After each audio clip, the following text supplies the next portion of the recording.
സ്വർണ്ണച്ചപ്പിന്റെ YouTube ചാനലിലേക്ക് എല്ലാവർക്കും സ്വാഗതം. മെയ് 19 ഞായറാഴ്ച രാവിലെ 10 മണി മുതൽ കുളത്തൂർ ഗവൺമെന്റ് HSSൽ ഓർമ്മച്ചപ്പിന്റെ 4ാമത് ഗെറ്റ് ടുഗദർ നടത്തുകയുണ്ടായി. ഒരു വർഷത്തെ കാത്തിരിപ്പിനൊടുവിൽ കൂട്ടുകാരനെ കണ്ട സന്തോഷത്തിലാണ് മിനി ആന്റിയും ബിനുരാജ് അങ്കിളും സുനിൽ കുമാർ അങ്കിളും. അവരുമായി വിശേഷങ്ങൾ പങ്കുവയ്ക്കുകയാണ് പ്രസന്നകുമാർ അങ്കിൾ. അതുപോലെ തന്നെ ഓരോ കൂട്ടുകാരും വളരെ ഉത്സാഹത്തോടെയും ആവേശത്തോടെയുമാണ് സംഗമത്തിൽ പങ്കെടുത്തത്. അവരും കൂട്ടുകാരുമൊത്ത് വിശേഷങ്ങൾ പങ്കുവയ്ക്കുന്നതാണ് നമുക്ക് കാണാൻ കഴിയുന്നത്. അന്ന് നല്ല മഴയുള്ള ദിവസമായിരുന്നു, അതിനാൽ കൂട്ടുകാരുടെ എണ്ണവും കുറവായിരുന്നു. കൂടാതെ കൂട്ടുകാരിൽ ചിലരുടെ വിവാഹ ചടങ്ങുകൾ ഉണ്ടായിരുന്നതിനാൽ പലർക്കും പങ്കെടുക്കാൻ സാധിച്ചില്ല. തൊട്ടടുത്ത ക്ഷേത്രത്തിൽ വിവാഹമുണ്ടായിരുന്നതിനാൽ വിവാഹത്തിലും സംഗമത്തിലുമായി കൂട്ടുകാർ മാറി മാറി നിന്നു. കൂട്ടുകാർക്കായി ധാരാളം മിഠായികളും ഉപ്പുമാങ്ങയും പുളിയരിയും ഒക്കെ അവർ കരുതിയിരുന്നു. പരിപാടിയുടെ അവതാരകനായ ജയപ്രസാദ് അങ്കിൾ പരിപാടിയുടെ തുടങ്ങുന്നതിന് വേണ്ടിയുള്ള തയ്യാറെടുപ്പിലാണ്. ഓർമ്മച്ചപ്പ് കുടുംബത്തിലെ വിദ്യാർത്ഥികൾക്കുള്ള ഉപഹാരങ്ങളാണ് മേശപ്പുറത്ത് കരുതിയിരിക്കുന്നത്.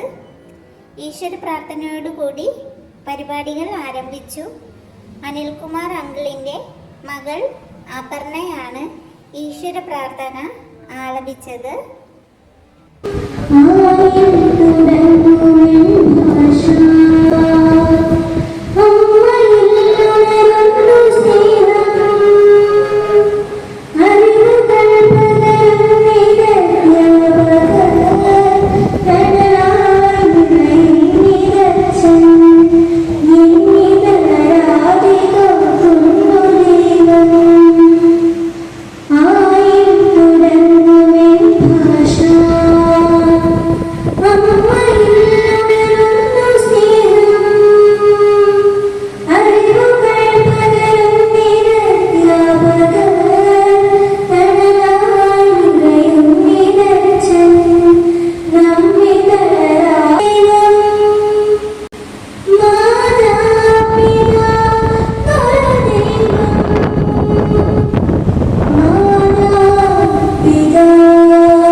സ്വാഗതം പറയാനെത്തുന്നത് ഓർമ്മച്ചപ്പിലെ പ്രിയ കൂട്ടുകാരിയായ വിജയലത ആന്റിയാണ്.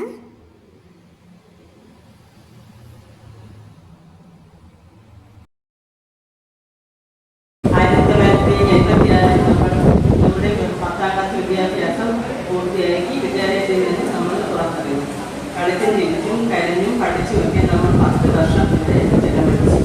ആ എന്നതിൽ നമ്മൾ വിദ്യാലയത്തിൽ പല പണികളിലേക്ക് തിരിഞ്ഞു പോയി.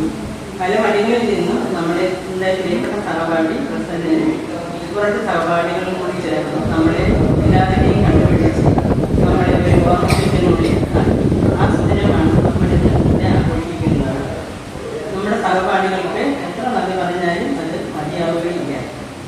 പ്രിയപ്പെട്ട ടീച്ചർ സമൂഹമായിട്ട് ടീച്ചറുടെ ബഹുമാനത്തോടു കൂടി ഞാൻ സ്വാഗതം ചെയ്യുകയാണ്. നമ്മുടെ ഓർമ്മത്തിന് വേണ്ടിയിട്ട് നമ്മളുടെ പ്രിയപ്പെട്ട സഹപാഠികളെയും ഓർമ്മച്ചിപ്പിലേക്ക് ഞാൻ സ്വാഗതം ചെയ്യുകയാണ്. അടുത്തതായിട്ട് അനുശോചനം.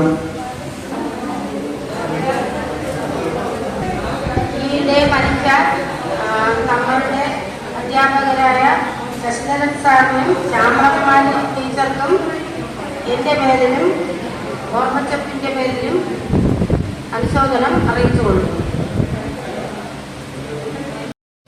അധ്യാപകർക്ക് വേണ്ടി കൂട്ടുകാരെല്ലാം ഒരു നിമിഷം എഴുന്നേറ്റ് നിന്ന് മൗനമായി പ്രാർത്ഥിച്ചു. അതിനുശേഷം ജയപ്രസാദ് അങ്കിൾ സംസാരിക്കുകയുണ്ടായി.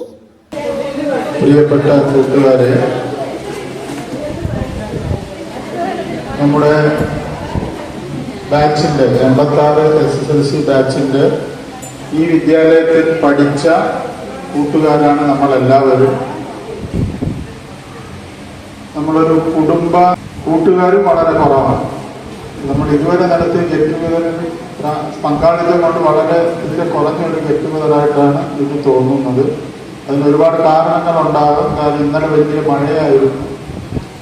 പിന്നെ ഇന്ന് ഒരുപാട് കല്യാണങ്ങളുണ്ട്. ഇവിടെ അടുത്ത് തന്നെ 2 കല്യാണമുണ്ട്. അങ്ങനെ പലവിധ കാരണങ്ങൾ കൊണ്ടാണ് പങ്കാളിത്തം കുറഞ്ഞത്.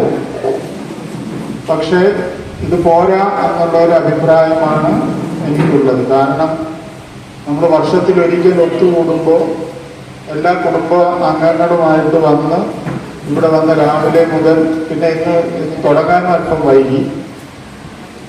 അപ്പം അങ്ങനെ അല്ലാതെ രാവിലെ തന്നെ നമ്മളെല്ലാവരും ഇവിടെ ഒത്തുകൂടി വിശേഷങ്ങൾ പങ്കുവയ്ക്കാനും അങ്ങോട്ടും കാര്യങ്ങൾ പറയാനും നമ്മുടെ സൗഹൃദം പുതുക്കാനും ഒക്കെ ഉള്ള ഒരു അസുലഭ ഒരു മുഹൂർത്തമായിട്ട് ഈ നമ്മുടെ ഗെറ്റ് ടുഗദർ മാറേണ്ടതുണ്ട്. ആദ്യത്തെ ഗെറ്റ് ടുഗദറെങ്കിലും കുറെ കൂടി വിശാലമായ തോതിൽ വിപുലമായ തോതിൽ നമുക്ക് നടത്താൻ പറ്റണം. അതിന് കുറെ കൂടി ഒരു തയ്യാറെടുപ്പ് നമ്മൾ കുറച്ച് പേരാണ്. ഇതിപ്പോൾ പ്രസന്നനും പിന്നെ ബാബുരാജ് അതുപോലെ ശിവശശി അജയൻ അങ്ങനെ ഒരു 4-5 പേരുടെ കഠിന പ്രയത്നത്തിലാണ് നമ്മുടെ ബഹുമാനപ്പെട്ട അധ്യാപകൻ ശ്രീ അയ്യപ്പൻ ചെട്ടിയാർ സാർ എത്തിയിട്ടുണ്ട്.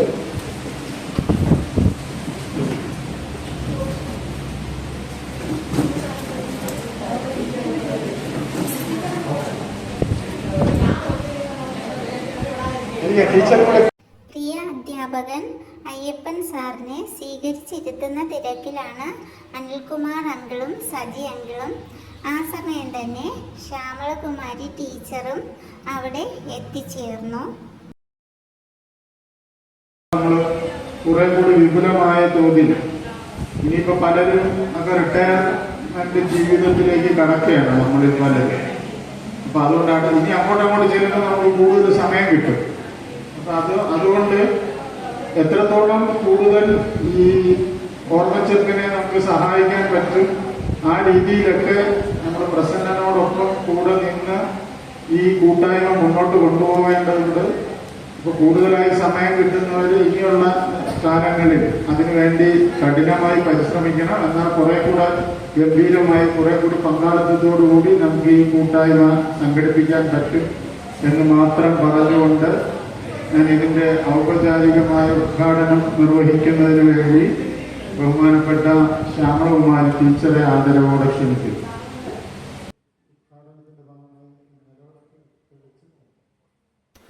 തുടർന്ന് ഉദ്ഘാടന ചടങ്ങുകളായിരുന്നു. വിളക്ക് തെളിക്കുന്നതിനായി ശ്യാമളകുമാരി ടീച്ചറും അയ്യപ്പൻ സാറും തയ്യാറായി കഴിഞ്ഞു. ജയപ്രസാദങ്ങൾ തിരി കൊളുത്തി അയ്യപ്പൻ സാറിൻ്റെ കയ്യിൽ കൊടുത്തു. ആദ്യത്തെ തിരി തെളിച്ചത് അയ്യപ്പൻ സാറാണ്.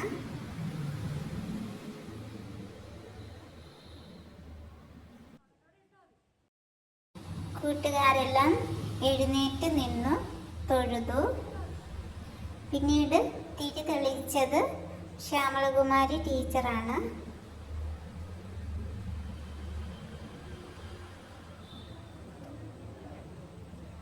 അതിനുശേഷം പ്രസന്നൻ അങ്കിളിനെ കൊണ്ടാണ് തിരി തെളിയിച്ചത്. അനിൽകുമാർ അങ്കിളും ജയപ്രസാദ് അങ്കിളും ഹെൽപ്പ് ചെയ്തു കൊടുത്തു.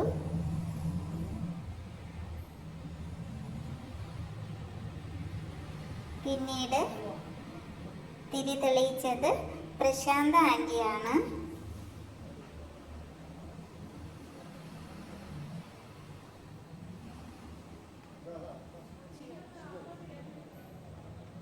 അതിനുശേഷം ശിവശശി അങ്കിളും തിരി തെളിയിച്ചു.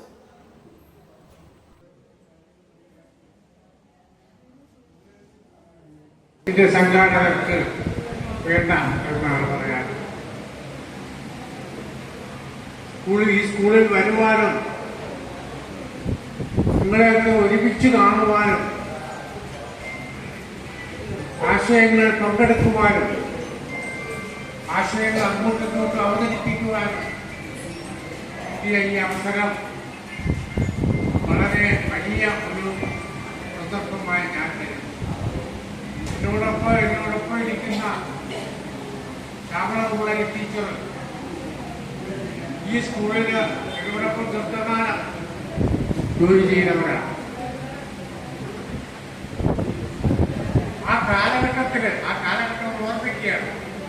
കുളത്തൂരും താലൂക്കയും മൺവിള ഈ ഭാഗങ്ങളിലൊക്കെ പലതരത്തിലുള്ള സംഘടനകൾ ഉണ്ടായിരുന്നു. അവരൊക്കെ മൺമറഞ്ഞു പോയി. അക്കൂട്ടത്തിൽ ഇനി ഒരാൾ 1-2 പേരുള്ളത് ഒരു ശിവദാസൻ സാറിന് ഒട്ടും വയ്യ. എനിക്ക് ഒട്ടും വയ്യായില്ല, വയ്യ തന്നെയാണ്. അതാണ് എന്റെ കാര്യം പറയാനുള്ളത്. വളരെ അപൂർവമായി എന്നും കുളത്തൂർ ജംഗ്ഷൻ കാണാതെ ഉറങ്ങുന്നില്ല എന്ന ഉണ്ടായിരുന്നു. എനിക്ക് ഇപ്പോൾ കുളത്തൂർ മിക്കവാറും വരുവാൻ കഴിയില്ല. ഞാൻ താമസിക്കുന്നത് തന്നെ ഇവിടെ അരിശുമൂട്ടിനടുത്താണ്. അരിശുമൂട്ടിലെ ഉള്ളൂട്ട് പറമ്പ് ക്ഷേത്രത്തിനടുത്താണ് ഞാൻ താമസിക്കുന്നത്. അപ്പോൾ ധാരാളം കുട്ടികളെയും ഇവിടെ വരുന്ന അധ്യാപകരെയും കാണുവാൻ എനിക്ക് കഴിഞ്ഞിട്ടുണ്ട്. അന്ന് നിങ്ങൾ വിസ്മയിച്ചോദിപ്പോ ഈ സ്കൂളില് വരുവാൻ പഠിക്കുവാൻ ഒരു ഫാൻ കാണുവാൻ, സ്കൂളിൽ ഫാൻ കാണുവാൻ ഇല്ലായിരുന്നു. എല്ലാവരും വിയർത്ത് ഒലിച്ച് നനഞ്ഞ് ആണ് സ്കൂളിൽ വരുന്നത്. ആ കാലമൊക്കെ പോയി. ഇപ്പോൾ എല്ലാം എയർ കണ്ടീഷൻ ചെയ്ത ക്ലാസ് മുറികളാണ് ഇപ്പോൾ ഇവിടെ ഉള്ളത്. രാവിലെ ഞങ്ങളുടെ വീട്ടിൽ നിന്നും അല്പാഹാരം എന്തെങ്കിലും ഉണ്ടെങ്കിൽ കഴിച്ച് പഴങ്കഞ്ഞി വെള്ളവും അരിച്ചീനിയും ഇവിടെ കലക്കി അത് കഴിച്ചുകൊണ്ടാണ് സ്കൂളിൽ വരുന്നത്. അന്ന് ഹൈസ്കൂളിൽ ഒന്നും തന്നെ കൊടുക്കലില്ല, ആഹാരമൊന്നുമില്ല. പക്ഷേ ഇന്ന് അധ്യാപകര് ഞങ്ങൾക്ക് നല്ല അടിയത്. വീട്ടിലെ വളരെ ബുദ്ധിമുട്ടിയാണ് അന്നത്തെ വിദ്യാർത്ഥികളെല്ലാം പഠിക്കാൻ വരുന്നത്. അക്കൂട്ടത്തിൽ തന്നെയാണ് ഞാൻ കരിമണലിലാണ് മൗണ്ടടം താമസിച്ചിരുന്നത്. എത്ര പരിശ്രമിച്ചാലും താമസിച്ച സ്കൂളിൽ അത് വീട്ടിൽ നിങ്ങൾക്കൊന്നും കൃഷ്ണപിള്ള സാർ അത് അങ്ങോട്ടൊക്കെ നേരത്തെ സ്കൂളിൽ വരണം കേട്ടാ. കഴിഞ്ഞിട്ട് കഴിയത് എല്ലാ വേദനയുണ്ടാവും. ആ അടിയിക്കൊണ്ട് തടവിക്കൊണ്ടാണ് ഞങ്ങൾ ക്ലാസ്സിൽ കൊണ്ടുവരുന്നത്. ബസ്സിൽ നിന്ന് ഇറങ്ങുന്ന കുട്ടികളെ അവരെ മാറ്റി നിർത്തി കുളത്തൂർ ജംഗ്ഷനിൽ വെച്ച് അദ്ദേഹം അടി കൊടുത്തു. അന്ന് ക്ലാസ്സിൽ തെറ്റ് ചെയ്ത കുട്ടികളെ ഞങ്ങൾ ഉൾപ്പെടെ നല്ല ശിക്ഷണത്തിന്റെ ഭാഗമായിട്ട് ഞങ്ങൾ അടിക്കാറുണ്ടായിരുന്നു. ഇപ്പോൾ ഒരു കുട്ടിയുടെ മുഖത്ത് നോക്കി എന്തെങ്കിലും ഒന്ന് പറയാൻ പോലും കഴിയാത്ത ഒരു കാലത്തിനോട് നല്ല നിലയിൽ എത്തിച്ചേരണം എന്നുള്ള ഉദ്ദേശത്തോടു കൂടി വളരെയേറെ ശാസ്ത്രങ്ങൾ നമ്മൾ ചെയ്തിട്ടുണ്ട്, വളരെയേറെ ശിക്ഷകൾ നിങ്ങൾ നൽകിയിട്ടുണ്ട്. അതൊക്കെ നല്ലതിനാണ് എന്നാണ് ഇപ്പോഴും. റോഡിൽ ഇറങ്ങി നടക്കാൻ സാർ അവിടെ പോകുന്നു, വയ്യാതെ ആൾ നടക്കുന്നത് കൈപിടിച്ച് അവരും കൂടെ കുറച്ചു ദൂരം കൊണ്ടുപോകും.